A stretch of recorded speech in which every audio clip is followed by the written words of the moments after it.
So this segment is about what the Eightfold Path tries to do. So, Professor Bardach, what does the Eightfold Path try to do? If you were just somebody comes up to you at a party and says, "I hear you wrote this book.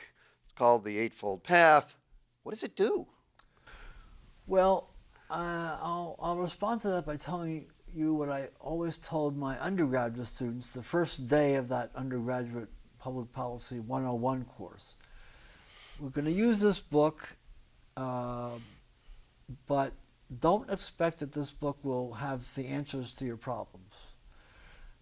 No answers, but a lot of very good questions. This whole course is about asking the right questions. It's not so easy to do that.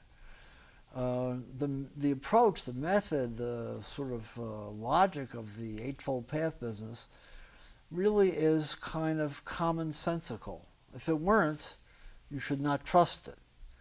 But it is, and it's common sense applied to public policy problems, common sense from your own experience, from the personal world, applied to a much larger and more difficult and complicated world with many pitfalls in making the transition from their personal problem solving to that of the public sector.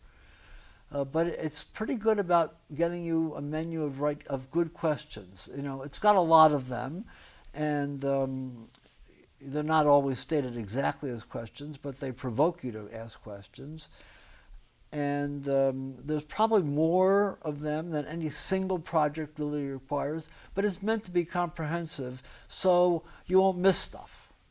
And that's the important thing, it seems to me, is that the book really gives you a whole welter of questions that you can ask that help lead you through the process too. I think the other thing it does is it's not just a set of questions that are disorganized. It's here's 8 steps you can take.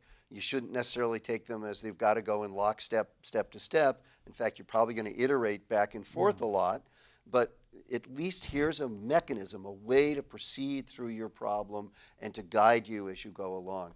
And I think that's a tremendous contribution, and it really helps people, and I've seen it again and again with students, understand how they can attack their problem, which to begin with is usually very scary. Yeah, I'm glad you mentioned iteration because although, you know, in most cases you're going to start with, you know, define the problem as step 1 is listed, numbered that way. But really you come back to these things many times with different ideas and improvements, et cetera, et cetera. Yeah, I'd say that's a very important aspect of the work. You know, it's not meant, the book, the method, you could call it that, tries to find a balance between being too, you know, loosey-goosey and permissive and just general and vague, and being overly detailed and prescriptive. I've tried this out over the years in different forms. As I say, I started out with a Xerox handout that ran to many pages. And students every year would give some feedback that said, this is, you know, too prescriptive. Who is this Bardach guy that's telling us all these little details?